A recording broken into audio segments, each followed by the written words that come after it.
Bonjour à tous. Au nom de toute l'équipe FIC, ravi de vous accueillir ce matin. Donc, je suis Guillaume Tissier de l'équipe du FIC et avec Jean-Christophe Le Toquin, nous vous souhaitons la bienvenue à ce webinaire. Donc Jean-Christophe est l'animateur du réseau Scian avec qui nous co-organisons ce matin ce webinaire, alors qui est peut-être l'un des derniers du genre, puisque à compter de la rentrée, normalement, nous allons vous retrouver en présentiel. Donc, bienvenue. Alors, on a décidé ce matin de s'intéresser à un sujet très important qui est la recherche de vulnérabilité, qui est un sujet qui est à la fois essentiel à notre cybersécurité. On le sait tous, la plupart des logiciels, des objets connectés qui sortent comportent des vulnérabilités. Juste un chiffre. Alors, c'est un chiffre qui vient d'une plateforme américaine, HackerOne, néanmoins. C'est un chiffre qui est intéressant, qui dit que en 2019, 180 000 vulnérabilités avaient été trouvées par les hackers éthiques travaillant sur la plateforme, ce qui donne un peu une idée du nombre de vulnérabilités qui existent dans les logiciels, dans l'IoT existant, d'autant que c'est sans doute simplement la partie vraiment visible de l'iceberg. Mais en même temps, c'est une activité qui est assez méconnue, qui est parfois même décriée, qui alimente en même temps le marché de l'armement cyber. Et donc, cette activité, bien sûr, vous l'avez deviné, c'est la recherche en vulnérabilité. L'objectif ce matin, c'est simple, c'est de mieux comprendre, de mieux connaître cette activité qui recouvre des réalités assez diverses. Tout d'abord, de mieux comprendre la chaîne de valeur donc, qui comprend évidemment en amont des chercheurs, qui comprend ensuite des plateformes de bug bounty, qui organisent des chasses aux bugs et qui mettent à disposition de leurs clients une communauté. On a ensuite des brokers qui vont vendre ces vulnérabilités, puis bien sûr des clients qui vont acheter ces vulnérabilités, soit d'ailleurs dans une perspective totalement défensive, mais aussi, et c'est bien l'un des sujets, dans une perspective plus offensive, surtout lorsque ces vulnérabilités sont accompagnées d'exploits. Alors, plusieurs sujets de réflexion au-delà de ces quelques questions. La première, c'est déjà comment encourager la mise en place de programmes de divulgation de vulnérabilités pour encourager, pour encadrer la recherche de vulnérabilité, à la fois d'ailleurs du côté des organisations que des chercheurs eux-mêmes. Il y a par exemple un projet de loi sur lequel on va peut-être revenir, qui vient d'être présenté aux États-Unis pour encourager les entreprises qui sont les fournisseurs du gouvernement fédéral à mettre en place ce type de programme. Donc l'objectif, c'est vraiment de les obliger demain à avoir, lorsqu'elles contractualisent avec le gouvernement américain, des programmes encadrant totalement la recherche. Je crois d'ailleurs aussi que la directive Nice, dans sa deuxième version, va intégrer là aussi des mesures incitatives pour que les opérateurs de services essentiels puissent intégrer ce type de programme. Donc on voit que ce sujet commence à venir un peu sur le devant de la scène, qu'il y a une forme de maturité qui s'est installée. Alors à côté de cette dimension préventive, bien sûr, il y a aussi le volet plutôt chasse ciblé, avec donc des plateformes de bug bounty qui émergent, qui se développent. Donc on verra ensuite comment ces plateformes travaillent. Et puis également, parmi les autres questions, l'attitude des grandes plateformes numériques qui ont toujours eu des attitudes parfois un peu ambiguës à l'égard de ces chasses de vulnérabilité. Sont-elles aujourd'hui réceptives, surtout dans un contexte de multiplication, de sophistication des menaces? Quelle est la place de la France également dans le domaine? Alors j'ai là aussi un chiffre qui vient du rapport de HackerOne, mais qui est néanmoins assez intéressant, qui montrait qu'en 2019, la France était dans le top 10 des hackers éthiques qui avaient reçu le plus de primes, avec un total de $1 million versé en 2019, donc ce qui tendrait à prouver qu'on a une communauté active, efficace, compétente. Et puis peut-être dernier point, quelle régulation pour encadrer ce marché gris? Puisque ce marché, comme je le disais, alimente aussi des brokers qui commercialisent des vulnérabilités et des exploits, notamment à destination de fournisseurs d'accès as a service, comme on dit, dont les plus connus, tout le monde les connaît, mais des sociétés comme NSO, qui font aujourd'hui d'ailleurs l'objet d'un certain nombre de poursuites aux États-Unis. Il y a donc un certain nombre de rapports qui ont été publiés dans les mois derniers, notamment à l'OCDE, appelant à une meilleure régulation de ce marché gris des vulnérabilités. Voilà, donc toutes ces questions, l'objectif c'est de les aborder avec nos intervenants, que je remercie, et puis je vais laisser Jean-Christophe présenter chacun des intervenants et lancer le débat. Merci Guillaume. Bonjour à tous. Donc effectivement, j'anime le réseau Cybersecurity Advisors Network, qui est un réseau français avec une forte implantation internationale, notamment en Australie. Et donc on s'occupe de trouver des sujets qui méritent d'être défendus. Et la question de la réhabilitation des chercheurs de Zero Day a été un sujet qu'avec Guillaume on a effectivement trouvé essentiel. Alors, pour l'organisation de cette matinée, on va commencer par un témoignage et une vue d'ensemble qui va être présentée en anglais par un chercheur de Zero Day qui est devenu, au cours de sa carrière, et qui a fondé sa propre société de conseil en cybersécurité, donc Mehmet Ince, qui va ouvrir avec une présentation de 15 minutes environ. Ensuite, on aura 4 témoignages plus précis de nos autres intervenants. Donc, Yassir Kazar ouvrira avec donc cofondateur et PDG de Yogosha. La plupart d'entre vous le connaissez parfaitement. Donc, va ouvrir la question avec le témoignage du côté des plateformes Bug Bounty. On suivra par Renaud Fell, le cofondateur et le PDG de Synactive, qui est donc une société spécialisée sur la sécurité offensive. Et donc là, on va entendre son témoignage. Suivi de Samuel Dralet, qui est le fondateur et le PDG de Lexo, donc société bien connue d'expertise technique et aussi en sécurité offensive. Et puis on conclura par un membre de Scian, Maxence Bobin, qui est associé et business development director chez Squad. Donc société conseil française, mais à fort développement européen, et qui nous donnera un peu la vision côté, je dirais, vue des chercheurs de Zero Day. Donc un peu un témoignage sur la base d'entretiens qu'il a eu avec les spécialistes du secteur. Dernier point technique, donc vous avez 2 onglets pour ceux qui ne sont pas encore tout à fait familiers, un chat et les questions. Donc pour discuter entre vous, vous avez la fonction de chat. Pour poser les questions qui vont nous inspirer pour la partie débat et qui peuvent nourrir aussi à la volée les interventions des autres intervenants, vous avez les questions. Donc voilà, essayez de bien séparer les deux, on gardera un œil sur les deux, mais l'onglet questions est le plus recommandé. Donc maintenant, je vais passer en anglais pour quelques instants. La présentation de Mehmet sera en anglais et après, les débats seront en français. Et vous êtes invité à poser des questions en anglais si vous voulez que Mehmet puisse éventuellement intervenir. Mehmet restera sur le chat durant la réunion pour suivre un peu les échanges en anglais. Il n'est pas francophone. Mehmet, I'll thank you for joining us as a witness, and you are going to tell us about your experience as a Zero Day researchers. You have published about your findings on the line, so anyone can check what you have done. So there is a public record on this. So thank you. You are also an example of Zero Day researcher who has, over the years, grown into a founder of a cybersecurity company with dozens of researchers today. So congratulations for this journey. So as I explained, you will open by a presentation to give us an overview on the different elements also discussed by Guillaume. And after your presentation, you are most welcome to stay on the chat. We can follow discussion on the chat. And if people have questions in English, they will put it in English. So thank you for being with us this morning. So over to you, Mehmet. Hello, good morning. Quick voice check, please, guys. Can you hear me right now clearly? Awesome, awesome. Thank you very much for having me, especially for the opening talk, guys. I'm going to talk about the Zero Day and my personal experience throughout the years.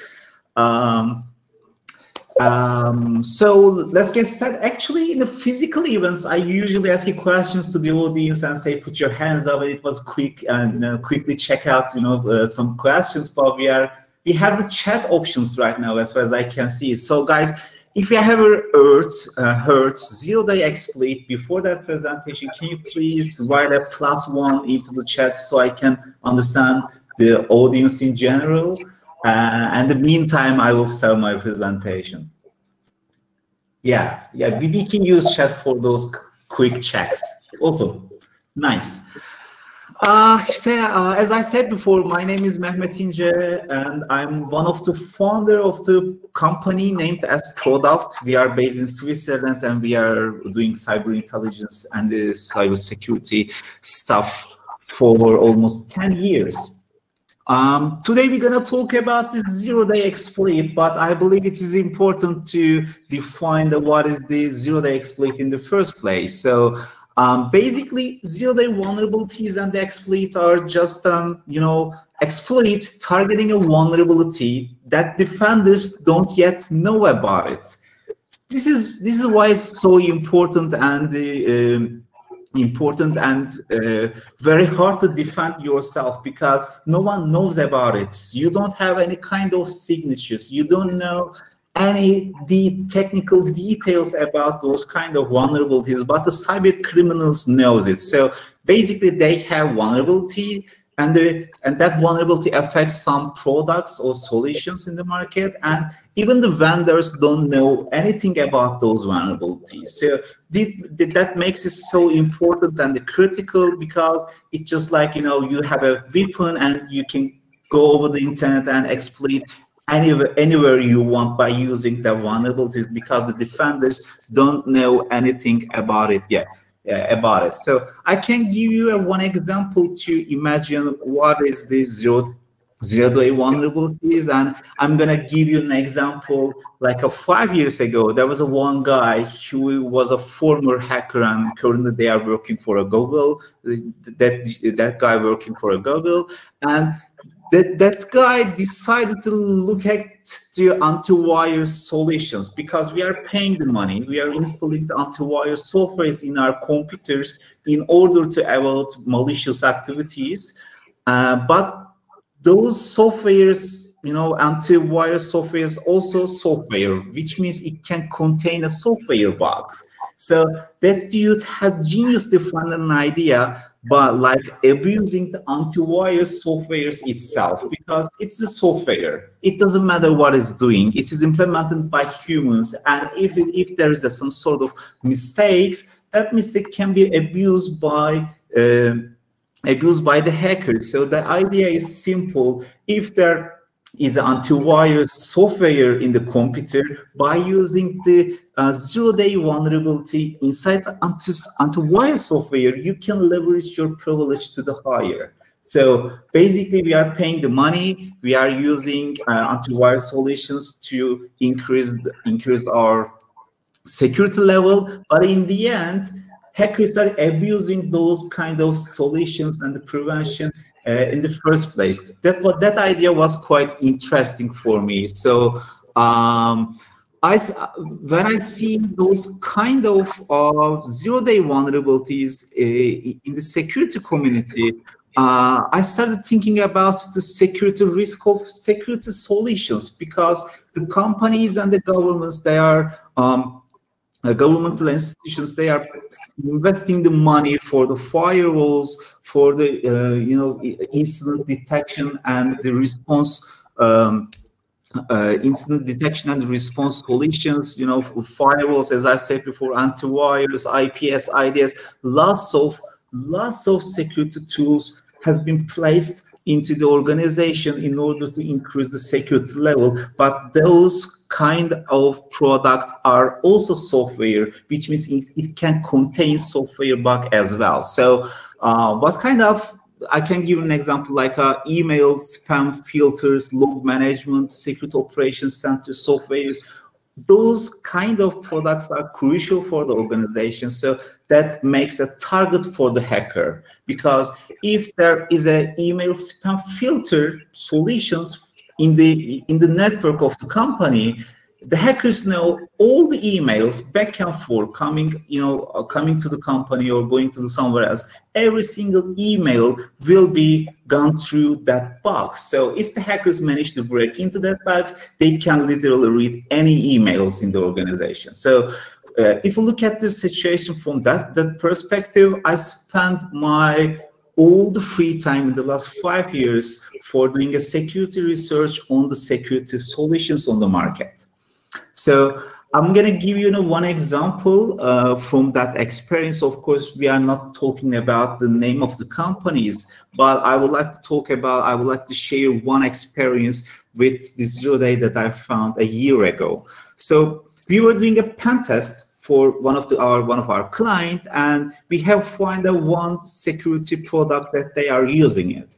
So we decided to let's give it a try and find a zero-day vulnerability, and then we can prove that kind of solutions also very important from the security perspective. So we spent 1 or 2 nights to find a zero-day vulnerability, and we managed to find one of the very, very interesting remotely exploitable vulnerability. Basically, we are just putting an enter, and then we are having access to the corporate environment of our client. So that was quite critical and important vulnerability. So we decided to report it to the vendor, because when you find a zero-day vulnerability, there's a couple of things you can do, which we will talk about in a minute.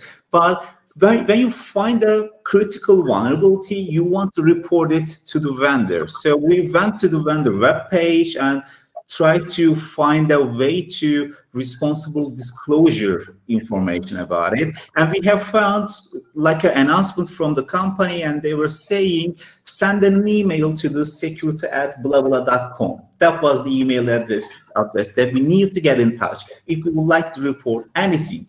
So we tried to send an email, and after 10 minutes later, we got the bounce back email. So their security email inbox was full. There is no way to report a security vulnerability to the company.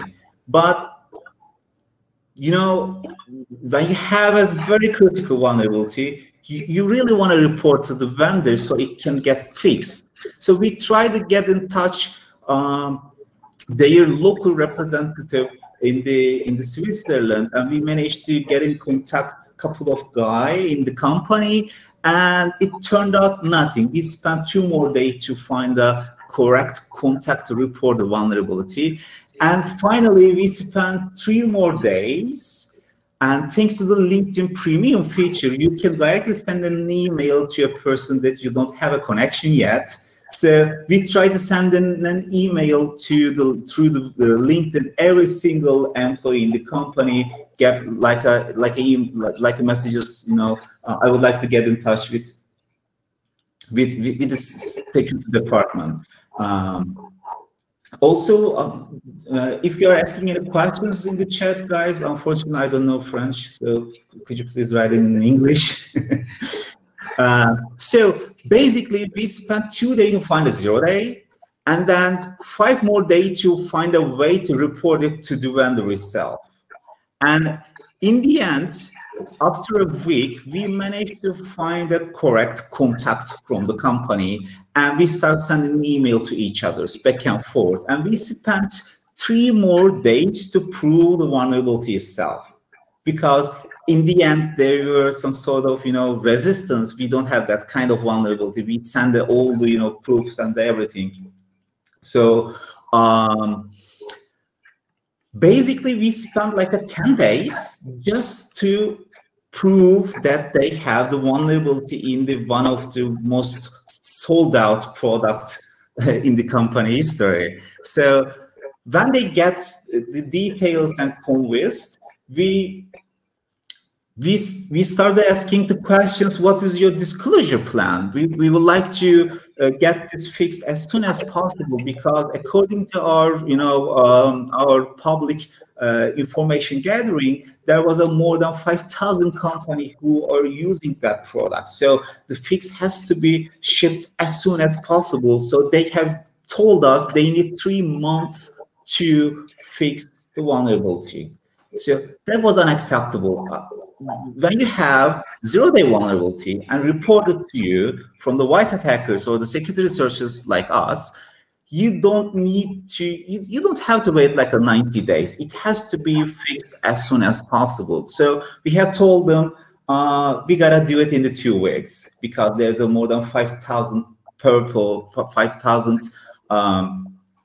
company they're using your product. So they said, okay, we're gonna do the fix, and they released the fix after 14 days. And when we get the fix, we found a way to bypass the fix they put in the code. So we try to get them back. We try to get in touch with them again. We showed them how to bypass the patch, and then they need 2 more weeks to ship another fix, that fix in the bypass in the first relays. And in the end, they spent like 1.5 months to fix a vulnerability, and they haven't mentioned anything about the vulnerability in the patch details. That was another problem in the zero-day area, because if you are releasing a patch, and if that patch is fixing a critical vulnerability, I would like to know it as a customer of the product. I would like to know it because I have tons of different products in the company, and they all are receiving updates and the new patches, and I would like to, some sort of periodization algorithm in the company. And if I knew the patch contains a critical vulnerability fix, I want to do it immediately. So if we don't, mentioning the vulnerability fixing in the patch details, that was another problem. So in the end, last but not least, they have told us you can't release anything about that vulnerabilities on the internet. So we are spending like 1 month and try to work together with the vendor, and we are getting the vulnerability fixed, and we are not allowed to talk about it on the internet. Those are the problems, those are the problems from one of the experience that we have a year ago. So if I have to sum up the ideas the things that I'm trying to say, openness and the transparencies are important. And that benefits the defenders more than it benefits the attackers. So if you are releasing a patch, and if you are making an announcement like we have found a critical vulnerability in our system and we are releasing a patch, and if you do the announcement to your customers, actually this is a good thing to do. This is more benefits to the defenders, because making those kind of announcements doesn't make any changes in the black world. Hackers are already finding those vulnerabilities, and no matter if you do the announcements or not, it doesn't matter in the end. So those kind of transparency and the openness are very, very important. I'm getting a couple of questions in the chat, so I'm about to finish my presentation, and then we will find out. I believe we are going to find time to answer your questions, guys. So that was the experience that I have in the past, and I've been working in this area more than 15 years, ever since like 2005.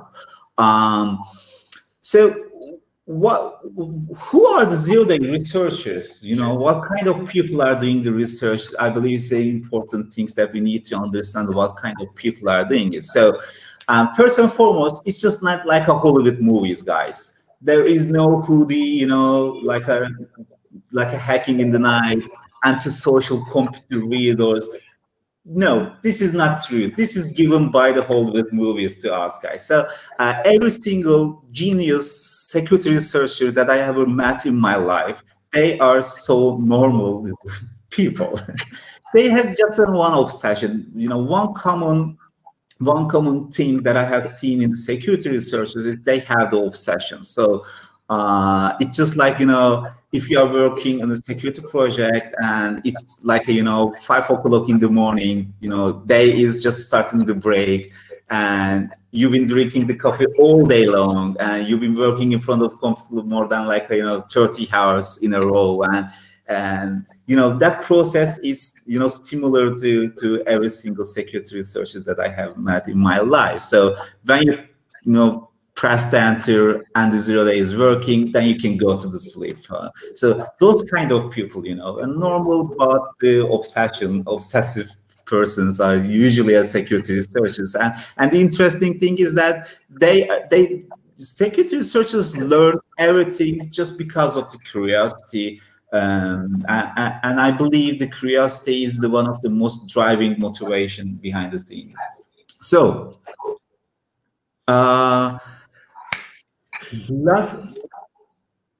thank you, Mehmet. I think you have covered. You indeed have questions in the chat that you can also answer by, also we can chat with the audience while we continue in French. I think what you have really well explained is in a way, the curiosity and the obsession of the researchers, but also their isolation when it comes to having facts and the frustration. You find things that are very hard to find, and then people don't move, and you feel that you have a duty to do something, and you don't know exactly what you have to do, and if you do it, you may have problems. And we are going now to further continue to discuss with the other panelists. So I will now switch to French, but again, I mean, you can see we have people chatting in English, so you can stay with us and engage with the audience and continue to feedback. You also have a question for you in the chat question, so you can also answer it directly. Now I'm going to switch to French, so je passe en français, et donc on va continuer un peu notre tour d'horizon des différentes situations et cas concrets de ce métier de chercheur de vulnérabilité, de Zero Day, avec donc un des acteurs dans la chaîne de valeur qui est incontournable, qui sont les plateformes Bug Bounty, avec donc Yassir Kazar, donc le PDG de Yogosha, qui va donc nous donner, donc chaque intervenant va être à peu près de 5 minutes, 4-5 minutes, et ensuite on aura un débat qui sera co-animé par Guillaume et moi-même. Donc Yassir, voilà le point de vue des plateformes Bug Bounty dans cet environnement, quel est-il et quelle contribution vous avez, quels défis vous avez? Bonjour tout le monde, j'espère déjà que vous m'entendez bien. Je fais un petit check. Ok, super. Bon, merci beaucoup, Mehmet. Thank you so much, Mehmet, for the introduction. It was quite spot on. Thank you so much. Thank you. Bien entendu, pour les plateformes de Bug Bounty, je voudrais revenir sur quelques éléments en 5 minutes. Je vais essayer de prendre des éléments qui me semblent être synthétiques. La première des choses à garder en tête, c'est je veux quand même revenir sur la notion de 0D pour l'expliciter un peu. C'est-à-dire que dans l'absolu, effectivement, ça revient au fait de dire que c'est une faille dont on n'avait pas connaissance jusqu'à aujourd'hui. Mais il y a inconsciemment ou de manière subliminale, c'est souvent lié à des failles qui sont massivement utilisables. D'accord? Donc là, on va tomber sur des cas de figure qui sont un petit peu différents. Par exemple, si vous prenez un client qui a une application à lui-même spécifique qui est utilisée à un seul endroit, on pourrait effectivement trouver une 0D dans le sens où il n'avait pas connaissance et on va pouvoir la déployer. Et les 0D dont on entend souvent qui font encore plus de bruit, qui font le plus de mal, c'est celles qu'on va trouver dans des applications qui sont diffusées de manière massive chez plein de clients. Et là, pour le coup, le danger, c'est de dire, à partir du moment où cette faille elle est connue et le correctif n'est pas existant, le terrain de jeu et le terrain d'attaque et d'exploitation potentielle est tellement large qu'en fait, la nécessité de corriger extrêmement rapidement devient importante. Alors, la difficulté avec ce genre d'exercice, c'est qu'on va toucher à plusieurs choses. On va toucher d'abord à un cadre réglementaire qui s'affine de plus en plus, et je vais y revenir. On a beaucoup parlé de ce qui se fait aux États-Unis, mais il y a aussi beaucoup de choses qui se font en Europe. Contrairement à ce que l'on pensait, il y a des travaux en cours, et je vais vous les partager pour que vous le sachiez. Le deuxième, c'est effectivement toute la question autour de la protection des chercheurs, de leur remontée. Et en filigrane, il y a toujours la question de l'éthique des chercheurs. Hein, est-ce qu'ils sont bienveillants, est-ce qu'ils sont malveillants? Et le troisième, c'est le terrain pratique. C'est-à-dire qu'une fois qu'on a imaginé un cadre légal, qu'on aurait mis en place tous les frameworks qui existent aujourd'hui, dans la pratique, et je pense que la question commence déjà à transpirer dans les échanges, on se retrouve toujours dans des situations limites où d'un côté, on peut se retrouver avec des clients qui peuvent jouer la montre pour ne pas corriger ou qui ne veulent pas corriger ou qui ne veulent pas admettre. De l'autre, des clients qui peuvent être de bonne foi, mais qui sont vraiment en difficulté pour corriger la faille. Et toutes ces questions très pragmatico-pratiques, c'est très difficile de créer un cadre parfait qui va répondre à toutes les questions. Donc, tout ça pour dire qu'il y aura toujours des zones grises, mais le travail aujourd'hui de tout le monde, et en particulier à notre échelle, le travail des plateformes de Bug Bounty, c'est de réduire ces zones grises. Comment on peut les réduire? Le premier élément, il y en a peut-être deux qui me semblent être les plus importants. Le premier, c'est encourager la collaboration dans l'absolu avec les hackers. Sur peut-être les 15-20 dernières années, si on prend tous les retours d'expérience qui ont été faits, avec toutes les interrogations, les cas limites, etc., il semble de plus en plus évident que quand on se met en mode collaboration, on gagne plus et on a plus de chances de trouver des failles et de les corriger. Donc, en fait, aller dans ce sens-là, c'est la meilleure solution, même si potentiellement, dans le lot de tous les pirates qui existent, il y a peut-être des gens qui sont malveillants. Et la réponse à cela, elle est évidente, c'est que des gens qui sont malveillants sont déjà en train de pirater, en fait, les entreprises. Ils n'ont pas besoin ni de plateforme de bug bounty, ni de quoi que ce soit. Par contre, créer un nouveau marché propice à la collaboration augmente les chances statistiquement d'avoir des gens bienveillants qui vont eux, faire le pari contraire et qui vont préférer remonter la faille. Ça peut passer par, comme on l'a dit tout à l'heure, une plateforme de bug bounty, c'est-à-dire il y a un exercice de bug bounty classique dans lequel un chercheur, dans le cadre d'un programme précis, pourra trouver une zero day, soit au sens spécifique d'une faille explicite pour un client, soit au sens d'une faille plus large parce qu'il va trouver un software utilisé par le client chez qui il y a une faille. Ensuite, il y a maintenant ce qu'on appelle les Vulnerability Disclosure Programs, donc de plus en plus, ou les Coordinated Vulnerability Disclosure, comme on veut, mais maintenant, il y a des normes qui existent qui permettent aux entreprises d'avoir un framework pour que toute personne, au-delà même d'un programme de bug bounty, puisse leur remonter des failles. C'est des choses, par exemple, que nous, on fait avec nos clients. Et typiquement, et je remercie Stéphane qui l'a partagé, il y a aujourd'hui le security.txt qui existe, qui est le minimum de base qu'on peut mettre en place et qui est l'équivalent du robot.txt qu'on utilise pour les moteurs de recherche. Donc, c'est un fichier qu'on met à la racine d'un site web et qui permet aujourd'hui à un chercheur, à un hacker, d'avoir toutes les coordonnées des personnes clés pour pouvoir en fait savoir à qui s'adresser, à qui envoyer. Donc, nous, typiquement, en tant que plateforme, en fait, ce sont des choses qu'on a industrialisées pour les entreprises avec qui on travaille. Et donc, en fait, on leur permet justement de mettre en place ce genre de mécanisme et de mettre en place les processus pour savoir réagir, en fait. Parce que beaucoup d'entreprises, en fait, sont prises au dépourvu des fois. Et il y a un hacker qui, n'ayant pas trouvé le security.txt ou les bons contacts, va pinguer le community manager sur Twitter.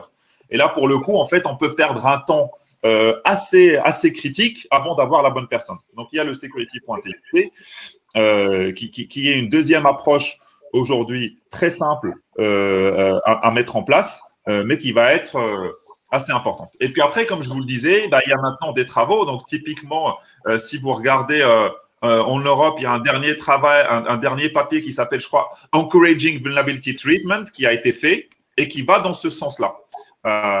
Donc, je pense qu'aujourd'hui, il semble de plus en plus évident que les entreprises, et c'est là où ça pêche peut-être un peu, parce qu'il y en a qui ont peur, il y a encore des questions. Donc, il y a encore un gros travail pour aider les entreprises à se dire, sur un marché où les attaques ne s'arrêtent jamais, en fait, il faut ouvrir les vannes. Il y a aujourd'hui des procédés, des plateformes, des brokers qui existent, qui permettent de mettre en place un marché qui a certainement ses limites, mais qui quand même contrebalance en fait l'attaque auquel ils font face aujourd'hui pour leur donner des outils plus maîtrisables pour détecter ces failles-là rapidement et les corriger. Reste la dernière question qui est toujours très épineuse est-ce qu'on va jusqu'à du full disclosure? Est-ce qu'on publie publiquement? J'ai tendance à avoir une position un peu nuancée, non pas pour arranger tout le monde, mais parce que je l'ai vécu. Et donc, je pense qu'il y a beaucoup de cas par cas. C'est-à-dire que c'est quelque chose qui peut être utilisé, mais il faut être très vigilant avec ce genre d'outils parce qu'il y a aujourd'hui un mouvement qui s'accélère. Il y a de plus en plus d'entreprises qui veulent jouer le jeu. Et il y a de plus en plus d'entreprises, il y a un décalage peut-être aussi outre-Atlantique, où par exemple les vendeurs américains ont l'habitude de ce type de framework. En Europe, ça n'est pas encore totalement le cas. Et on a vu certaines entreprises être en vraie difficulté alors qu'elles étaient de bonne foi parce qu'il y a une publication qui a été faite avant qu'ils aient pu corriger parce qu'ils étaient eux-mêmes en train de patiner. Et je vais me faire l'avocat du diable. Et moi-même, je pense que dans certains cas, le full disclosure est pertinent parce qu'effectivement, des fois, ça peut être très, très dangereux quand il y a des failles conséquentes avec des millions de fuites et que l'entreprise, vous imaginez, ça fait 5 mois que l'entreprise traîne. Et des fois, il faut aller taper ailleurs pour pouvoir justement accélérer le process. Voilà de manière un peu décousue les éléments que je voulais partager.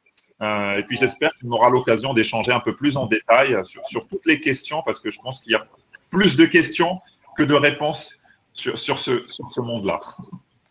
Merci, merci Yassir. Donc, ce qu'on retient, c'est qu'on voit qu'on est sur un marché en évolution avec des nouvelles pratiques. On le voit aussi dans le chat qui est très actif ce matin. Et on parle de mots de transparence, d'ouverture, d'openness, comme disait Mehmet, et ça montre bien on est sur des sujets qui évoluent fortement. Alors, Renaud Fell, donc PDG de Synactive, donc vous définissez votre entreprise comme spécialisée sur la sécurité offensive. Donc là, c'est une approche différente du bug bounty. Alors, quel est le rôle de la sécurité offensive sur le thème des chercheurs de Zero Day? Enfin, comment les deux s'articulent et comment vous contribuez à la sécurité collective avec cette approche? Bien, déjà, merci beaucoup pour l'invitation. Merci à Yassir pour ton intervention, toujours très, très pertinente. Donc, effectivement, je suis le cofondateur de Synactive.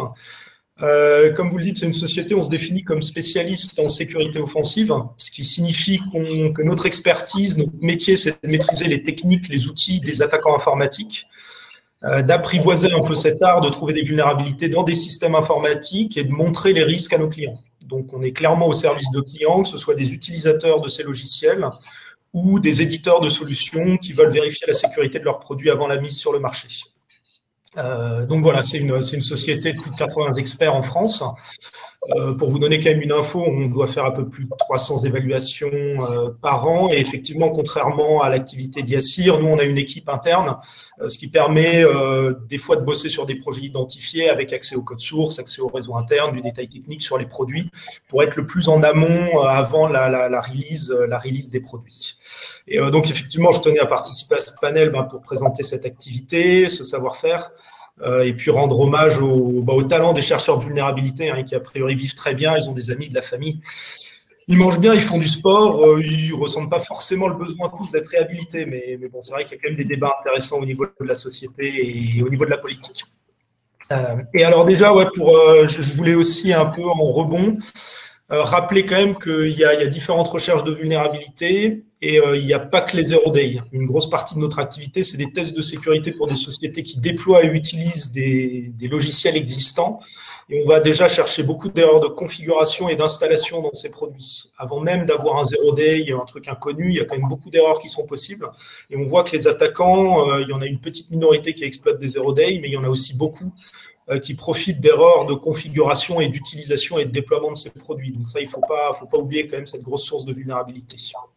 Ensuite, clairement, pour les éditeurs, il y a de l'audit de code source. Les codes deviennent quand même de plus en plus complexes, ça part de tous les côtés. Il y a des librairies qui sont intégrées dans des systèmes très complexes, des voitures connectées, de l'IoT, des systèmes aéronautiques. Ça devient de plus en plus compliqué pour les éditeurs de maîtriser toute cette chaîne. Donc voilà, c'est assez solide. Voilà, en parallèle à ça, on participe aussi à des challenges, par exemple Pwn to Own début 2021, où donc on a soumis une vulnérabilité sur Ubuntu Linux et une vulnérabilité sur Windows. Les deux vulnérabilités ont scoré, il y a une petite récompense financière à l'appui. C'est remis immédiatement à l'éditeur pour correction. Donc là, vraiment dans la suite du débat lancé par Mehmet et Yassir, Ubuntu Linux a corrigé la vulnérabilité en une semaine. La spécificité de la vulnérabilité qu'on a remontée sur Windows 10, c'est qu'elle était déjà connue par l'éditeur. Ils nous ont montré leur bug tracker où elle était déjà là.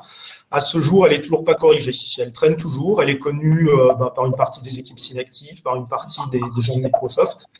Et c'est intéressant de voir le processus de correction de certains grands éditeurs qui souvent est très lent. Et à un instant T, il y a vraiment des dizaines, parfois des centaines de vulnérabilités dans des produits qui sont en attente de correction et de déploiement dans les bug trackers des éditeurs. Ensuite, c'est un débat qui n'est pas simple. Je suis d'accord avec Yassir, c'est vraiment du cas par cas. On peut avoir des cas où il y a des bases de code qui vont être partagées entre des centaines de produits, des centaines de déclinaisons différentes, sur des routeurs de cœur de réseau, des switches, où honnêtement, je comprends la peur d'un éditeur de déployer un patch trop rapidement. Voilà, et il faut quand même se méfier quand on donne des conseils à ces gens-là. Ils ont des bases de code de millions de lignes de code à maintenir.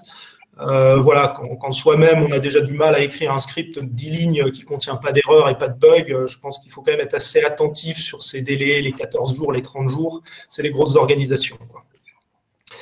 Voilà, et puis alors sinon effectivement nous on a aussi une petite spécificité qui est un peu différente des projets classiques. On participe à un projet européen qui s'appelle Xfile, qui est public en toute transparence. Donc il y a un site web xfile.eu, exfiles.eu. Donc c'est un projet avec la gendarmerie nationale et de nombreuses polices européennes, et c'est un peu une petite exception où on doit trouver des vulnérabilités qui permettent aux polices européennes de garder un peu d'avance et une certaine capacité d'analyse sur les téléphones mobiles qui sont saisis dans le cadre d'enquête. Donc, c'est une des très rares exceptions où on ne donne pas la vulnérabilité à l'éditeur. Il y a un cadre éthique et légal qui est quand même assez solide derrière, et il faut clairement bosser avec des gens de confiance sur ces problématiques. Parce que clairement, il y a d'autres acteurs, souvent un peu moins regardants sur l'éthique et l'utilisation qui en est faite, qui peuvent être prêts à payer assez cher ce type de vulnérabilité. Voilà un peu en tout cas pour notre vision un peu de ce marché de la recherche de vulnérabilité. Ça évolue très vite, et ça en fait un marché à la fois passionnant et puis avec des questions politiques vraiment intéressantes et qui vont devoir clairement évoluer dans les prochaines années. Merci Renaud. Et là, je pense que en télépathie quasiment avec Guillaume, quand tu évoquais ce projet Xfile, je pense que là, c'est un sujet en soi extrêmement intéressant. On a vu des annonces très importantes cette semaine encore sur des entrées dans des systèmes de communication chiffrés qui ont permis d'arrêter des centaines de criminels organisés à travers le monde. Et donc là, là, c'est un vrai sujet effectivement critique pour la sécurité collective et aussi pour la capacité des autorités à garder une certaine avance. Donc ça, c'est un sujet qui est connexe au sujet d'aujourd'hui, et je pense que ça serait un excellent sujet d'une autre session sur ce thème-là, et on pourra effectivement en reparler. Intervention suivante avec l'Exfo, qui est une société donc aussi qui se positionne à la fois sur la sécurité offensive, mais aussi sur l'expertise technique. C'est une approche plus large qui ne se limite pas à la sécurité offensive. Donc, Samuel Drahet, donc fondateur et PDG de cette société, quel regard, ayant ce spectre assez large, quel regard vous portez et vos équipes, est-ce qu'elles se sentent en besoin de réhabilitation ou pas du tout, comme l'évoquait Renaud? Voilà, comment ça se passe chez vous? Bonjour à tous. Effectivement, je suis fondateur de l'Exfo. On a une activité assez similaire à celle de Synactive, qui est l'audit de sécurité, l'évaluation, test d'intrusion, de la CSPN, etc. Je pense que le point important, c'est qu'il ne faut pas résumer le marché du zero day à simplement de la revente à des brokers, etc. La recherche de zero day est vraiment nécessaire dans toute l'activité qu'on peut mener au sein de l'Exfo. Si on prend un exemple très concret des audit red team, qui consiste finalement à mettre en situation réelle des systèmes d'information et des entreprises face à des attaques, à des modus operandi des attaquants, finalement, la recherche de zero day va être nécessaire dans le cadre de ces audit red team. On va évaluer les systèmes d'information exposés, on va évaluer les systèmes anti-malware, on va évaluer les EDR, etc. Et à un moment donné, si on veut être pragmatique, si on veut vraiment mettre en situation réelle la société, ça va peut-être nécessiter de passer par de la recherche de zero day.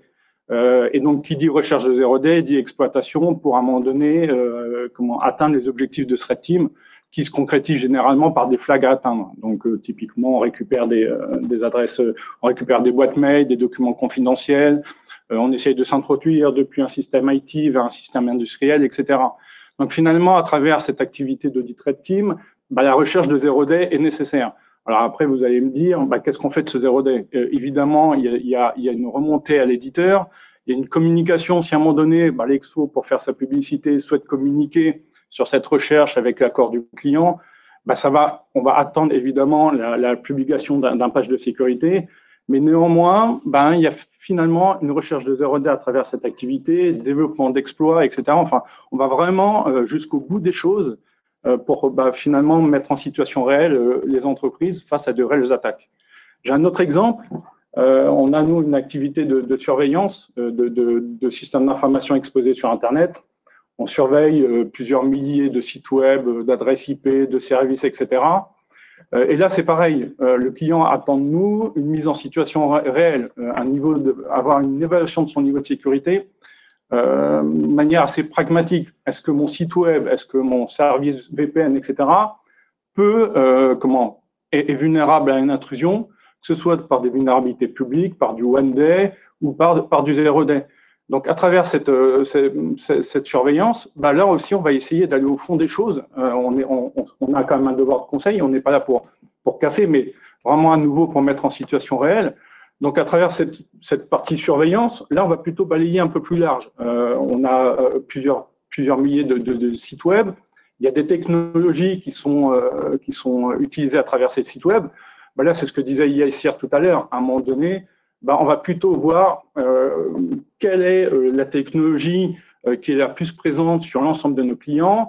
Et c'est cette technologie-là qu'on va analyser, qu'on va évaluer. Et puis, s'il faut à un moment donné passer par du zero day pour remonter des vulnérabilités, pour évaluer le niveau de sécurité de ces assets exposés sur Internet, on va le faire.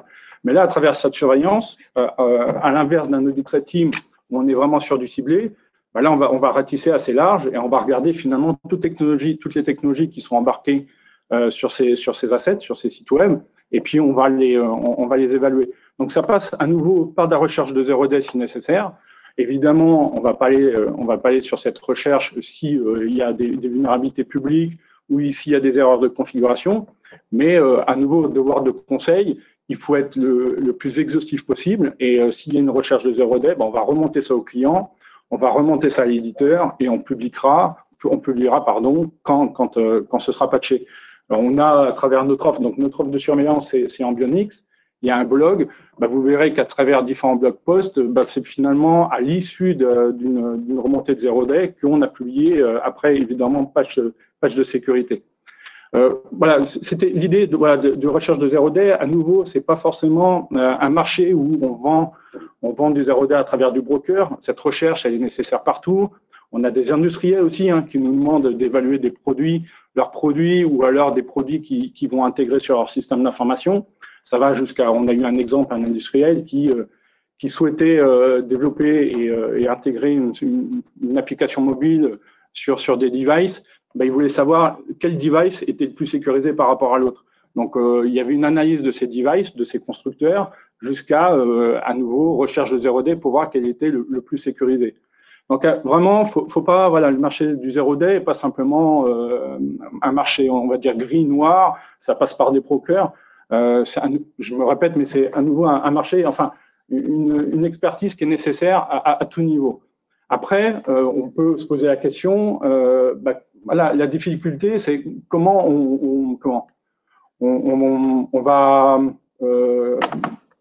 comment expliquer ça? Les équipes, comment on va les sensibiliser à justement pas utiliser leurs expertises pour finalement faire des recherches à leur avantage, vendre en dehors des activités de l'Exo, etc. Donc, nous, on a une très forte sensibilisation autour de ça.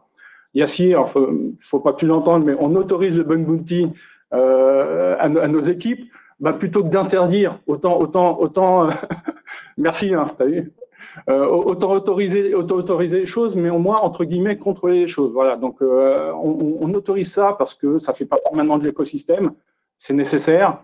Les infrastructures, les systèmes d'information, les applications sont vraiment exposés en masse. Donc, il y a la nécessité de passer par du bug bounty si c'est nécessaire. Et si nos équipes le souhaitent, en dehors des heures de boulot, c'est tout à fait autorisé. Maintenant, il y a un contrôle.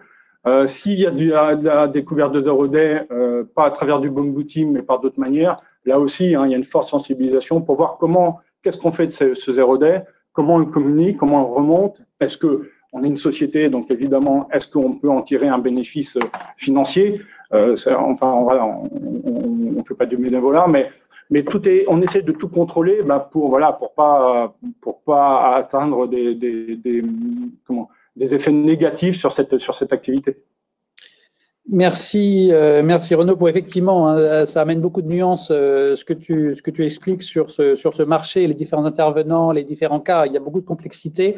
Je vais bientôt terminer ma partie avec le dernier intervenant et après Guillaume prendra le relais sur l'animation de la table ronde. Donc Maxence, donc pour Squad et pour Cyan, donc tu as je dirais fait un peu la tournée des popotes, testé le moral des troupes au sein de la communauté des zero day. Donc quel est le ressenti que tu as pu collecter et que tu peux partager avec nous ce matin?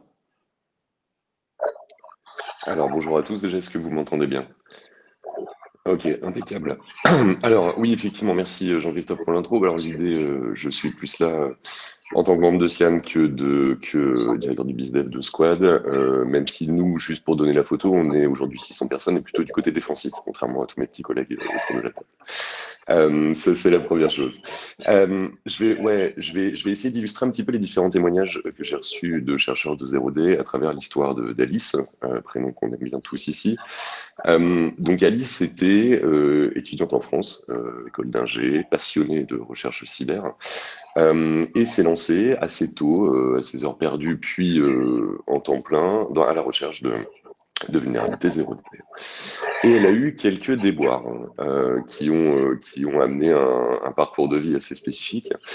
La première fois qu'elle en a trouvé une importante, c'était sur un GitHub. Elle a voulu contacter, en l'occurrence c'était pour une ONG, elle a voulu contacter l'ONG, aucune espèce de réponse, malgré les nombreuses relances, un petit peu dans la logique de ce que disait Mehmet en intro. Donc elle s'est dit bon, bah, qu'elle allait essayer de la rendre publique. Grand mal lui en a pris, puisque quelques 25 000 livres d'avocats, puisque l'histoire se passe en Angleterre, 500 mails et 3 assignations à comparaître plus tard. Elle s'est dit que c'était peut-être pas le meilleur moyen de mettre en lumière ces vulnérabilités 0D. Donc un petit peu plus tard dans son expérience, elle vivait toujours en Europe, elle a trouvé une 0D sur un vendeur d'équipements réseau, donc utilisé par beaucoup de monde, comme on se le disait tout à l'heure, donc avec une portée non négligeable. Et donc cette fois, plutôt de reproduire la même erreur, elle a contacté le vendeur directement. Il s'est passé environ 14 mois d'échange entre son premier contact initial et le patch réalisé sur la vulnérabilité en question. Et comme le disait Mehmet tout à l'heure, autre point important, aucune mention de la correction de la dite vulnérabilité dans le patch. Donc pas de volonté de transparence du vendeur qui voyait une atteinte à son image. Donc en gros, sur cette première partie de sa carrière, il y en a eu d'autres, des anecdotes comme ça, mais en tout cas, c'est pour vous illustrer un petit peu ou résumer un petit peu ce qu'on se dit depuis tout à l'heure. On a une vraie logique des vendors, en tout cas d'équipements largement diffusés, qui sont plutôt à déporter les risques sur les utilisateurs finaux et à être un peu réticent à accueillir les avis ou l'aide de chercheurs en 0D. Donc du coup, Alice a cherché d'autres moyens de continuer d'exercer sa fonction, et elle est tombée sur les plateformes de bug bounty. Alors, on sait bien, on en a parlé un petit peu en amont. Sujet très intéressant, mais qui, du fait du business model, est plutôt dans une logique de service à ses entreprises clientes, d'une part, et d'autre part, est soumis à un arrangement qu'on a peu évoqué jusqu'à maintenant, à savoir les arrangements de Wassenaar, qui sont du contrôle de l'export de l'armement. Donc, techniquement, si Alice, nul n'étant censé ignorer la loi, réside en France, participe à un bug bounty américain et va jusqu'à la notion de réaliser un exploit pour une vulnérabilité, elle est soumise à cet arrangement-là. Donc, pénalement responsable devant l'État. Donc, Alice un peu déprimée par tout ça et par tout ce contexte réglementaire et par les réactions des différents vendeurs avec qui elle a eu l'occasion de traiter, c'est finalement exporté dans un pays qui n'a pas signé les arrangements de Wassenaar pour pouvoir travailler avec les brokers dont on parlait tout à l'heure et donc rajouter une surcouche de protection légale à ses recherches, tout simplement. Et en les vendant à ces brokers, elle transfère toute la propriété intellectuelle de la vulnérabilité et après, le responsable légal est le broker et non plus le chercheur. Donc, fort de tout ça, le constat un petit peu, alors volontairement, j'appuie un peu volontairement sur le trait, on apporte un petit peu de nuance depuis tout à l'heure, donc je me permets de me faire l'avocat du diable en y allant un petit peu plus fort.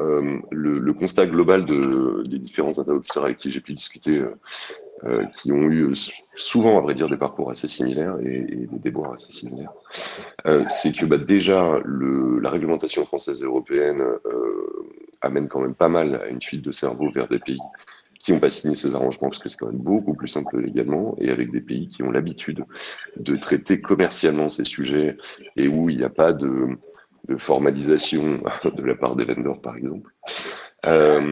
Et ce qu'ils déplorent tous, à vrai dire, à l'heure actuelle, c'est que ce mouvement ou cette fuite des cerveaux-là ne contribue évidemment pas à augmenter le niveau de cybersécurité globale des entreprises françaises et européennes. Voilà. Donc voilà le constat un petit peu pessimiste. Maintenant, j'ai cru comprendre, Jean-Christophe, que tu voulais enchaîner sur les initiatives politiques qui étaient menées actuellement, justement pour essayer de changer un petit peu ce constat triste. Donc je te relaisse volontiers le micro. Je vais prendre la parole du coup, Mathieu. Oui, merci Maxence. Alors effectivement, peut-être première question dans le débat, les initiatives politiques, Yassir, tout à l'heure tu les avais citées, il y en a aux États-Unis, il y en a au niveau européen avec Nice V2. J'imagine qu'il y a aussi des discussions côté français. Yassir, est-ce que tu veux peut-être développer ce point-là et nous parler de ces initiatives? Effectivement. Alors, sur les cas que Maxence a présentés, et c'est assez déplorable, et c'est vrai que c'est des choses qui ont existé pendant un moment. Je pense néanmoins, et c'est vraiment pas pour prêcher pour ma paroisse, mais je pense que néanmoins, depuis le temps, il y a beaucoup de choses qui ont évolué. Hein. Je veux dire, il y a un moment, il n'y avait même pas la capacité de contacter une entreprise. Il fallait passer par des mails totalement anonymes. Voilà. C'est important d'avoir effectivement des avis très contradictoires, sinon les tables rondes sont vraiment chiantes et ça ne sert à rien. Je pense qu'il est quand même important, et Maxime, je pense que tu seras d'accord avec moi, que quand on regarde 7 ans en arrière, tout à fait. On est quand même dans un monde où il y a vraiment un changement. C'est vrai que les arrangements de Wassenaar étaient un texte sur les technologies à double usage qui est très connu. Dans les faits, je vais être très provocateur, je pense que c'est des arrangements qui sont caduques aujourd'hui, sur lesquels quasi personne ne se réfère. Et il n'y a aucun check, aucun contrôle sur ces arrangements-là, mais je laisserai les gens. Mais là, je suis vraiment très pragmatique. Après, ce qui se passe, je vous ai partagé là ce qui s'est passé sur l'OCDE, donc les travaux aujourd'hui, les workshops qui poussent aujourd'hui, qui encouragent de plus en plus. Et il y a eu des pays qui étaient pionniers sur le sujet, hein, normalement les Pays-Bas ou d'autres qui ont vraiment, eux, adopté des textes de loi très clairs et très explicites en disant si un chercheur vient vous parler, en gros, vous ne lui cherchez pas des mois. Et il y a une vraie dynamique qui se met en place, justement, grâce à toutes les expériences qui ont été partagées, tous les cas de figure où on s'est rendu compte que il y avait un gars qui a contacté une entreprise, qui lui a dit voilà, tu as une faille ici, qui lui a donné tous les éléments. Ça devient incompréhensible que l'entreprise attaque la personne. Je veux dire, l'énergie qu'elle va mettre à l'attaquer, il vaut mieux qu'elle le mette à corriger la faille. Je veux dire, il y a très peu de monde qui commence à douter de ça. En France aussi, hein, je veux dire, même la France a bougé quand même sur les textes. Il y a des nuances qui ont été apportées pour dire si la personne est de bonne foi. La bonne foi, c'est assez flou et assez précis pour laisser de la place pour dire comment on va définir une personne de bonne foi. Je pense qu'aujourd'hui, l'ANSSI est très au fait et très active et suit ces sujets de très, très près. Nous, je suis pour le coup très surpris parce que Maxence a pointé le cas des ONG. Et c'est un cas, par exemple, nous, on a lancé des opérations sur les ONG en particulier, dans lequel on a mis en place des programmes bénévoles, dans lesquels les hackers venaient aider, trouver des failles bénévolement chez les associations. Il y a eu Amnesty International qui a fait l'exercice avec nous, de manière publique d'ailleurs. Et il y a d'autres choses, d'ailleurs, d'autres annonces qu'on va faire bientôt sur le sujet. Mais effectivement, il y a tout un tas de cadres légaux qui se mettent en place et je pense qu'il y en aura de plus en plus. Il y a des travaux qui sont en cours aujourd'hui. Je ne peux pas trop en parler parce que ce n'est pas encore officiel et c'est toujours dangereux parce qu'on ne sait jamais si ça va aboutir ou pas. Mais il y a des cadres qui vont dans le sens de ce que décrivait Maxence, parce que c'est une réalité. Il y a beaucoup de chercheurs qui ont été stressés, qui ont déprimé, qui se sont retrouvés vraiment en panique parce qu'ils se trouvent avec des avocats qui les attaquent alors qu'ils sont vraiment partis d'un bon sentiment pour aider. Donc, je pense que le document que j'ai partagé me semble être le plus concret, celui de l'OCDE, parce qu'il y a un momentum aujourd'hui, ce n'est pas un hasard en Europe, et il va concentrer des efforts pluridisciplinaires de plusieurs personnes pour aboutir à un cadre réglementaire. Et le texte même du document est explicite. Encourager la collaboration avec les chercheurs et la remontée de failles.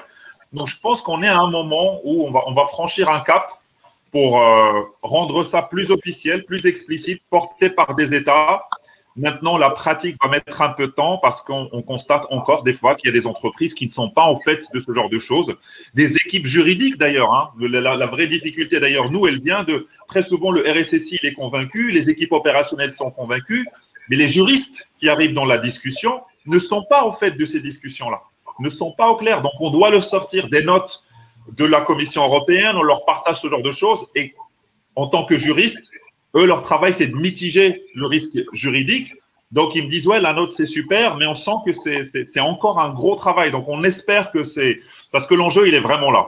On espère que ces textes vont craquer cette dernière brique juridique qui va permettre une adoption peut-être plus massive, plus industrielle. Elle ne sera peut-être pas, comment dire, parfaite, mais la pratique va permettre, pour le coup, de reboucler plus rapidement et de corriger ce qu'il y a à corriger sur les textes de loi et d'avancer de manière plus sereine.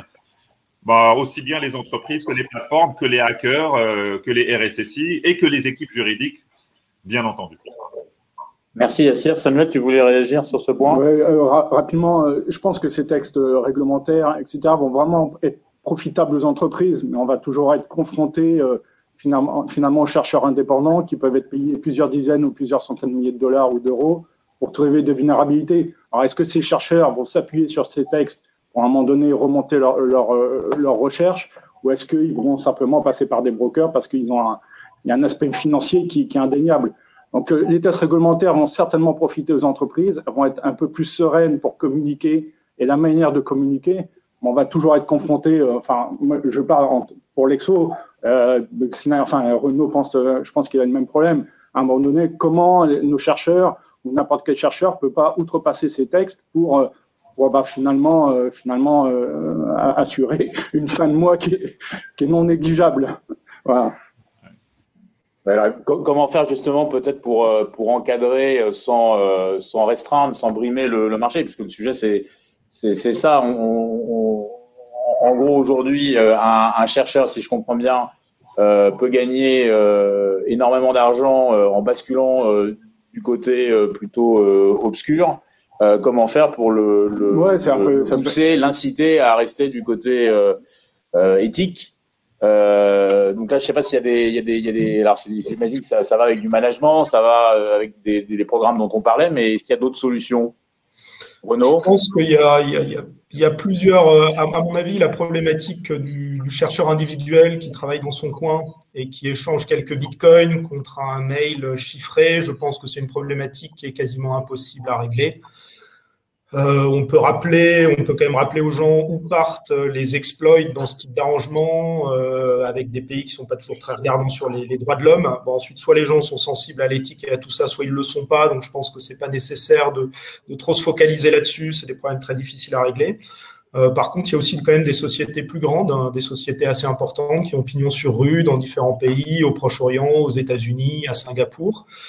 Et là, effectivement, je pense qu'on peut beaucoup plus travailler sur la réglementation quand on travaille avec des sociétés. Et notamment, une des idées que j'avais entendues, il y a beaucoup de restrictions à l'export quand on est dans des pays démocratiques.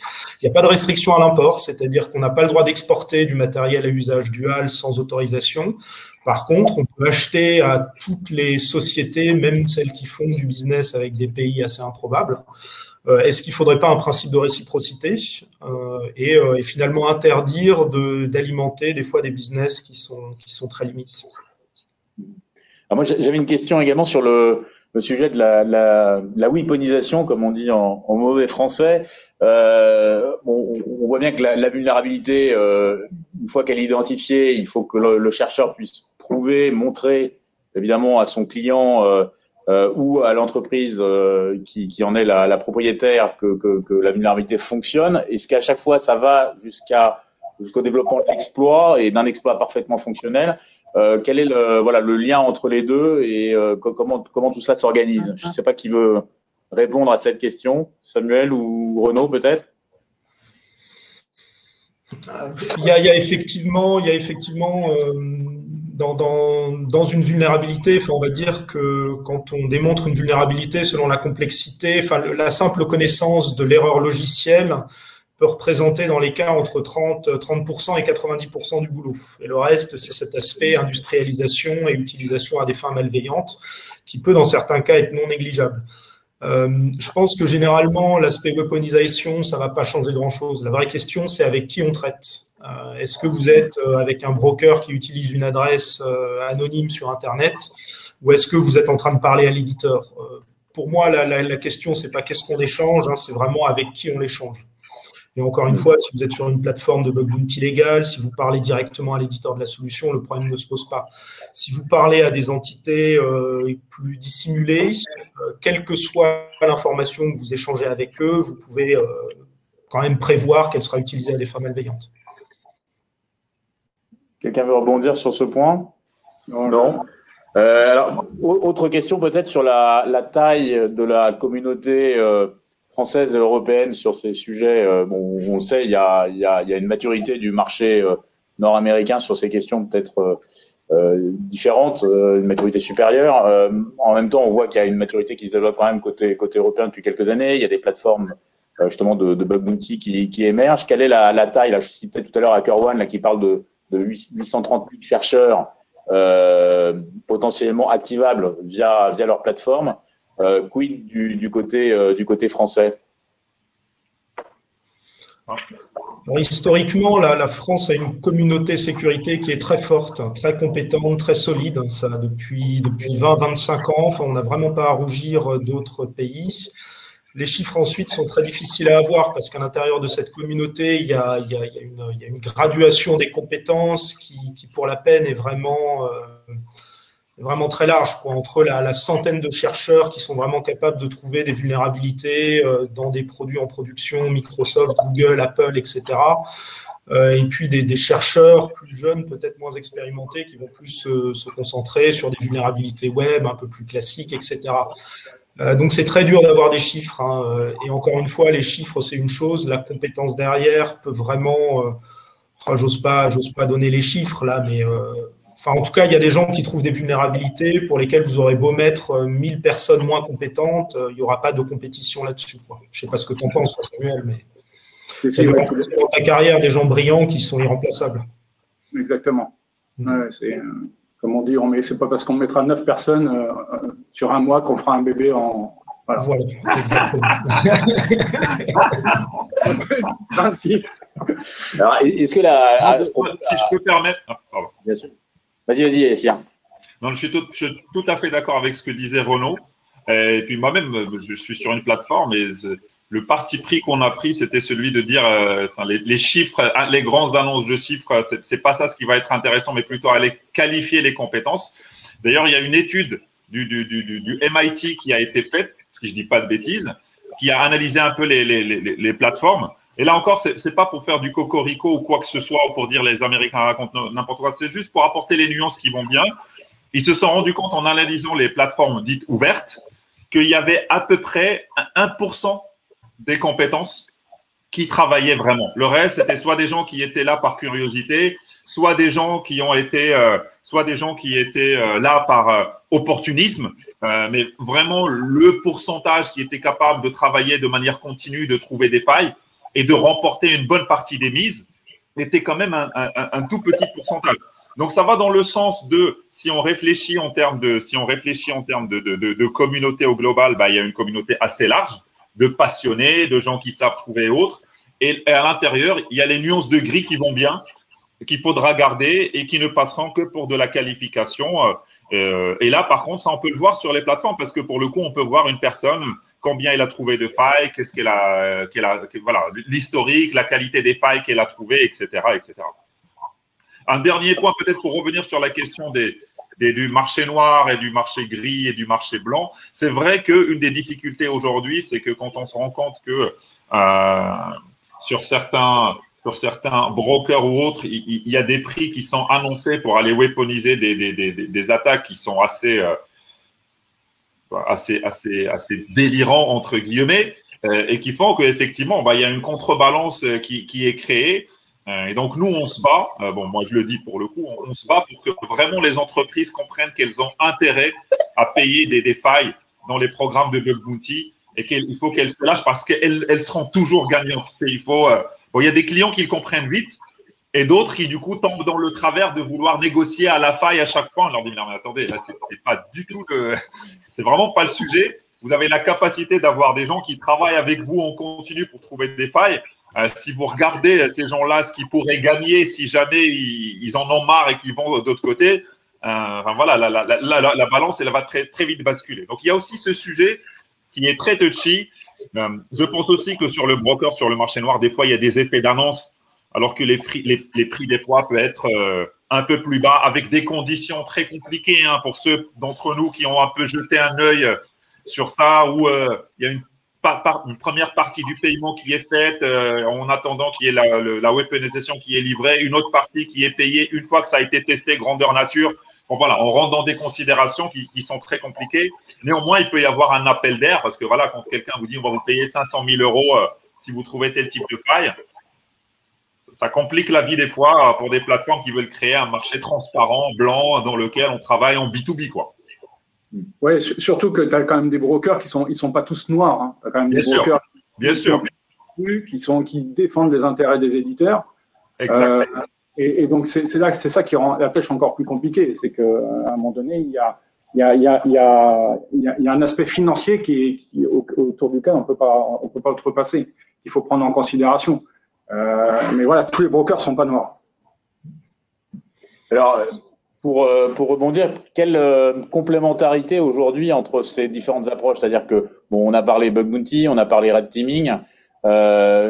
Concrètement, une entreprise qui sort un produit, logiciel ou IoT ou autre, peu importe, comment elle peut s'y retrouver? Par quoi elle doit commencer? Est-ce que les deux approches sont complémentaires? Enfin voilà, quelle est votre vision du sujet? Je ne sais pas qui veut prendre la question. Renaud? Ouais. Déjà, il faut avoir du monde en interne. Hein, donc, la base de tout, c'est des développeurs compétents et formés. Parce qu'au final, c'est bien beau d'avoir des chercheurs de vulnérabilité, mais si on lutte contre le courant, il n'y a rien à faire. Il y aura toujours plus de code produit avec trop de vulnérabilité par rapport à ce qu'on peut trouver. Et puis surtout, il faut des gens qui corrigent. Donc ça, c'est intéressant parce que je vois aussi qu'il y a un débat qui se lance sur le chat à propos des fois des différences de rémunération entre ceux qui trouvent les vulnérabilités et ceux en charge de les corriger. Donc, il ne faut pas oublier de payer des gens pour ces corrections-là. Alors, il se trouve que VLC, c'est assez intéressant. Hein, donc, comme disait Nicolas Ruff, le prix public pour une vulnérabilité, là, c'était 4 fois plus que le prix du bounty pour légal. Et puis derrière, surtout, on a par moment, comme les équipes de VLC, un vrai souci, un vrai manque de développeurs. Ils ont d'excellents développeurs, mais il y a toujours plus de gens qui sont incités à trouver des vulnérabilités qu'à les corriger. Bon, il se trouve que dans le cas de VLC, ils ont réussi à obtenir un financement pour améliorer la sécurité de VLC. Donc ça, c'est une excellente nouvelle pour eux et je suis très content pour eux. Bref, déjà avoir des très bonnes équipes en interne, on n'y coupe pas. Ensuite, faire appel à des prestataires comme Samuel, comme nous, comme Maxence, pour avoir un regard extérieur avant la mise en production des produits, pour tester la sécurité de son réseau, etc. Et puis, pourquoi pas, une fois le produit mis en production, avoir ce filet de sécurité qu'est le bug bounty, qui permet le produit vivant sa vie, recevant ses améliorations. Vous pouvez passer par quelqu'un comme Yassir, qui vous préviendra si jamais à un moment, une de vos mises à jour introduit un risque de sécurité. Totalement aligné. Je pense qu'on est tous d'accord entre nous que la sécurité, c'est un travail multicouche. Il n'y a pas une approche qui va remplacer toutes les autres. En tout cas, moi, je n'y crois pas. Donc, les solutions magiques, là, n'existent pas. Le tout, c'est de mettre la bonne solution au bon endroit. Quand on est très tôt dans le cycle de développement, de l'analyse de code, de la formation des développeurs, etc. Quand on va avancer plus de peut-être qualification pré-prod, on va être sur de l'audit un peu plus poussé, voire du premier pentest avec un pentest en production. Puis il va y avoir le bug bounty qui va être capable d'avoir des garde-fous dans la durée, le CVD qui va permettre de choper tout ce qui va être spontané, remonté sauvage. Donc, c'est vraiment beaucoup plus construire une vraie roadmap avec une vraie stratégie, c'est-à-dire comment on utilise ces ressources au bon endroit avec les bons moyens. Ce travail-là, très souvent, malheureusement, il est un petit peu bâclé. Et donc, les gens vont se retourner vers une solution ou une autre en espérant faire un truc rapidement. Et j'insiste vraiment sur ce que Renaud a dit, c'est extrêmement pertinent. On parle beaucoup des chercheurs, de la détection des failles et tout, mais il faut savoir que le vrai cauchemar démarre une fois que la faille a été trouvée. Parce que corriger vite. On y revient à chaque fois. En fait, le goulot d'étranglement démarre là. C'est-à-dire que trouver les bons développeurs qui ont une sensibilité sécurité. Parce que ça, c'est un problème, en fait. Des fois, on attend des développeurs la même chose qu'un pentester. Or, ce n'est pas du tout le mindset. Le développeur, il n'a pas les mêmes outils qu'un pentester, il n'a pas la même formation, il n'a pas la même lecture du code. Et donc, du coup, s'il n'est pas accompagné, s'il ne discute pas avec des pentesters de manière régulière, avec des chercheurs ou autres, bah, il va faire des corrections un petit peu… Moi, je cite toujours un exemple qui m'avait marqué à l'époque sur un pentest où un développeur, on lui avait trouvé une XSS. Donc, il y avait le rapport. Et pour l'XSS, pour contrôler le champ, il avait fait un regex sur la chaîne de caractères du rapport, quoi.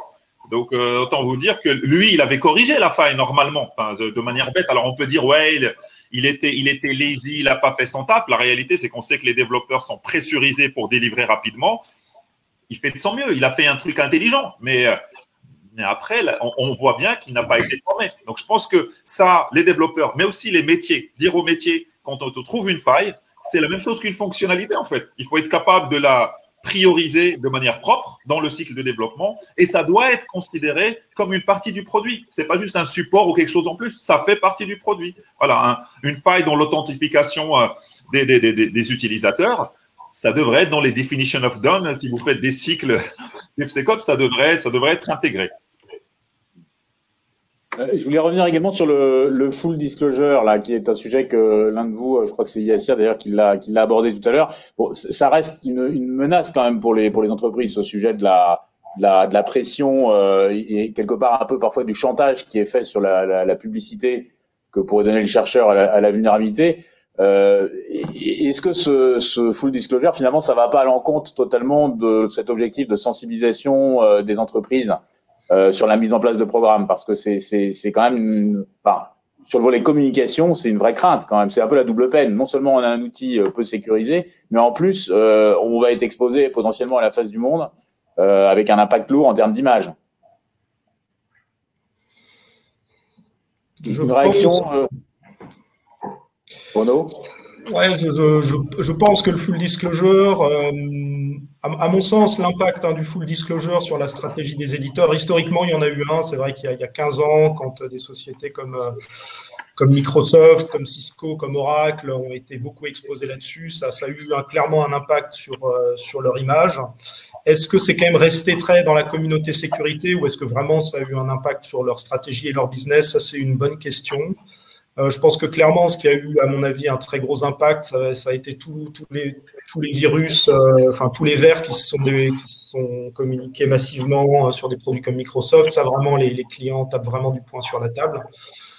Je pense que ponctuellement, c'est une bonne technique pour faire prendre conscience à l'écosystème qu'il y a des choses qui ne vont pas, mais il ne faut pas non plus en faire une technique systématique qui est abusée. Encore une fois, c'est quand on est un grand éditeur, voilà, les process sont pas simples.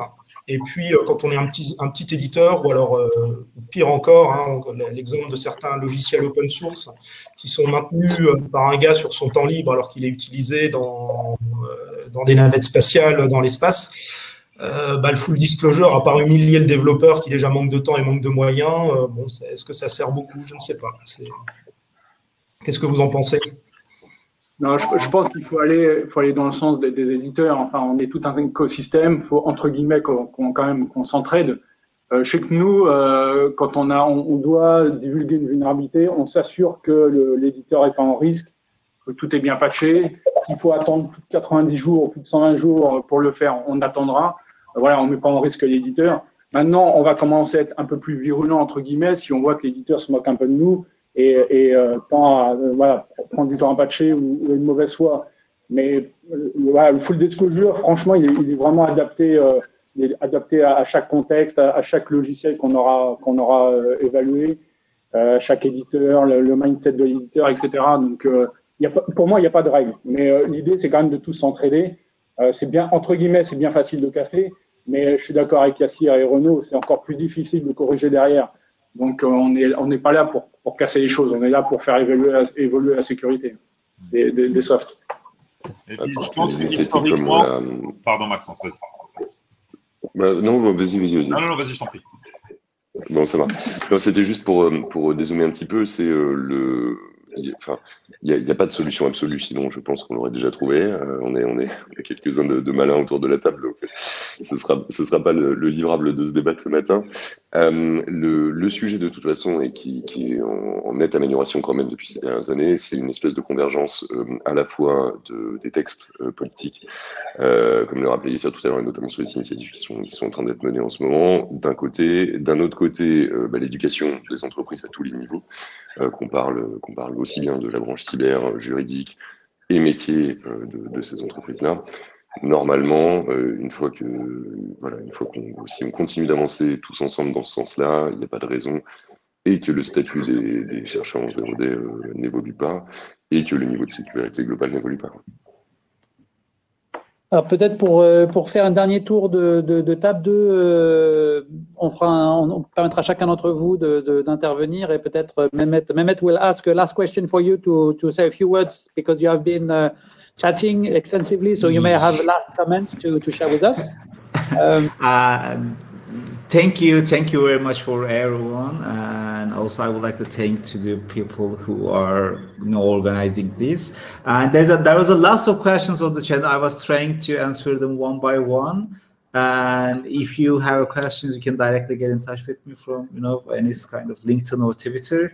And there was a last question in the chat, and it was like the opinion about the contest, like a pound to own. Is it useful to fight zero-day?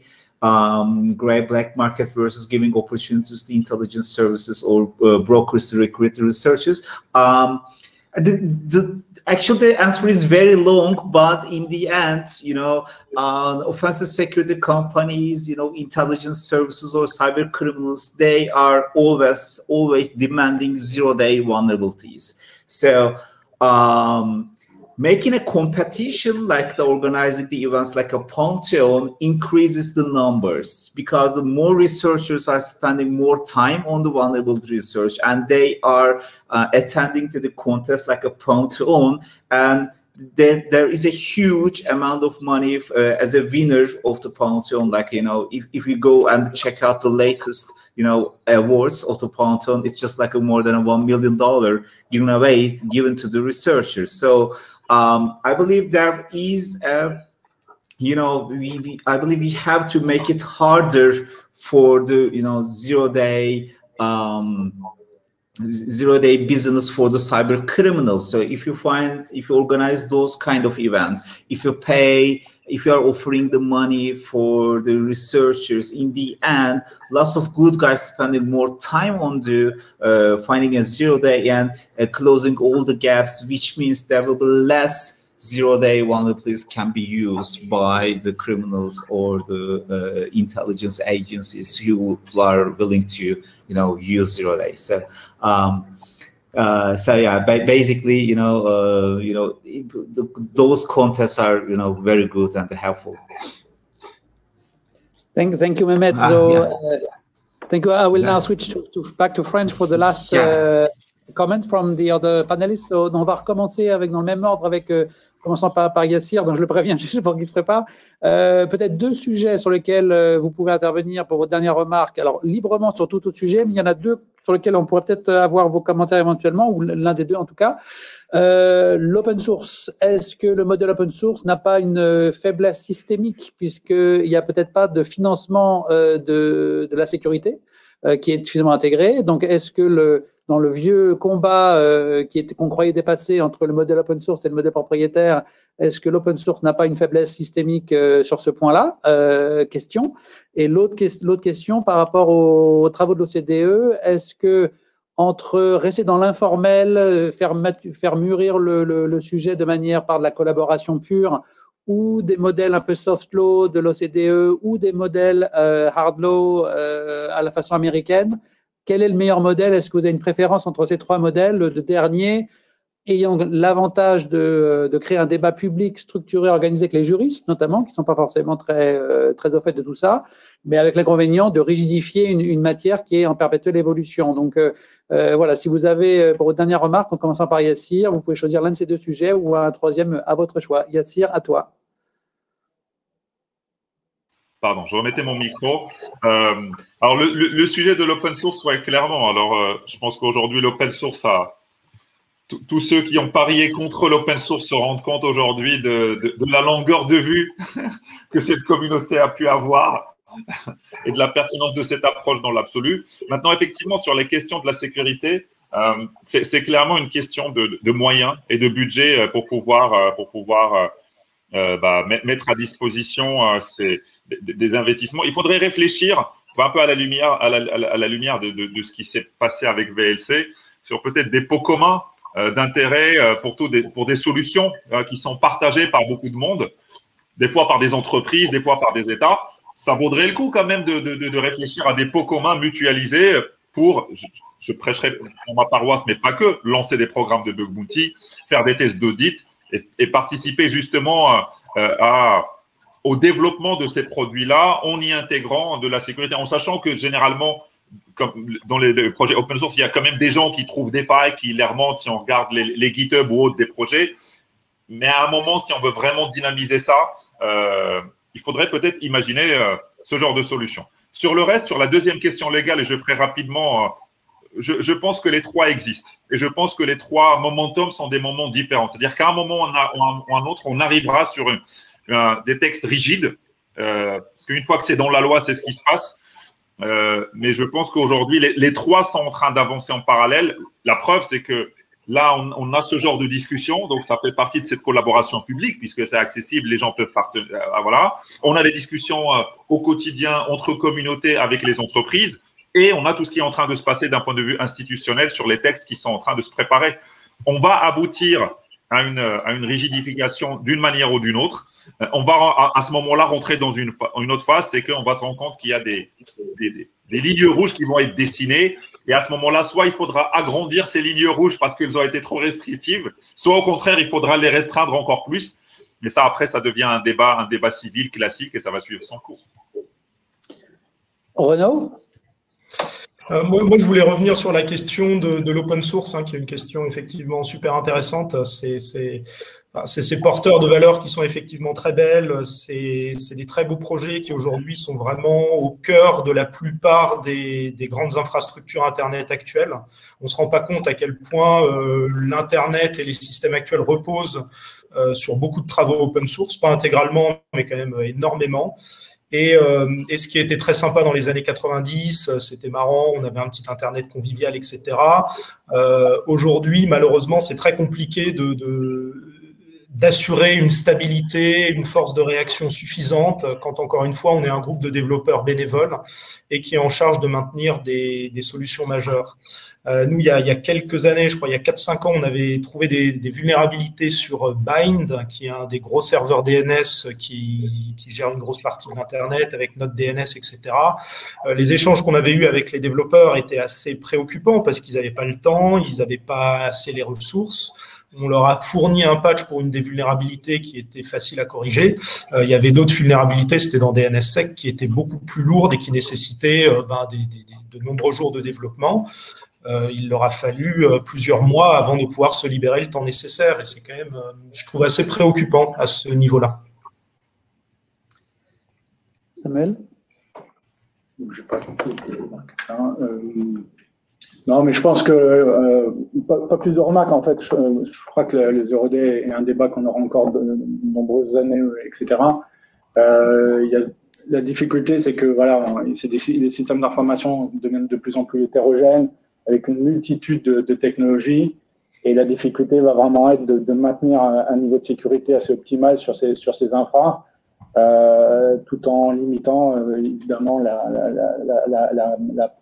présence de 0D qui pourrait impacter les sociétés. Donc voilà, sujet qui va rester encore longtemps dans le débat. Et Maxence, pour finir ? Écoute, moi, Yassir m'a un peu coupé l'herbe sous le pied sur l'intro sur ces deux questions-là. Donc, j'étais 100% d'accord avec ce qui a été dit en premier lieu. Et effectivement, moi, la question politique me parle peut-être un petit peu plus. Et je suis tout à fait d'accord. C'est-à-dire qu'on va être obligé de passer par ces différents layers jusqu'à ce que ça arrive à une application de la loi plus standard. Maintenant, pour pour moi, il y a quand même une vraie nécessité de réflexion européenne et pas simplement franco-française. Voilà, si on devait finir là-dessus. Merci beaucoup. Je crois que vous avez tous montré par vos interventions finalement la recherche de vulnérabilité est un élément clé de la sécurité collective. Ça tombe bien parce que ça sera le thème du FIC en septembre, hein, pour une cybersécurité collective et collaborative. Donc, on parlera de tous ces sujets-là au FIC. Je voulais vous donner également deux rendez-vous. Un premier, le 22 juin, pour un webinaire qui va porter cette fois-ci sur la sécurité des données et la protection de l'environnement. On va notamment parler de l'effacement sécurisé des données, qui est un élément clé finalement de la durabilité des produits et du cycle de vie des produits, qui est un vrai sujet aujourd'hui, notamment d'ailleurs avec des aspects européens sur ces questions. Et puis un autre rendez-vous le 30 juin pour un webinaire, on parlait de l'open source, on parlera cette fois-ci du DNS. Il y a un lien, on parlera de la sécurité du DNS, donc le 30 juin, juste avant des vacances bien méritées. Voilà, merci à nos intervenants, merci à tous les gens qui nous ont rejoints ce matin. Merci également à ceux qui étaient ici dans nos bureaux. Et donc, bonnes vacances et à bientôt. Au revoir. Merci beaucoup. Prenez soin de vous. Merci beaucoup.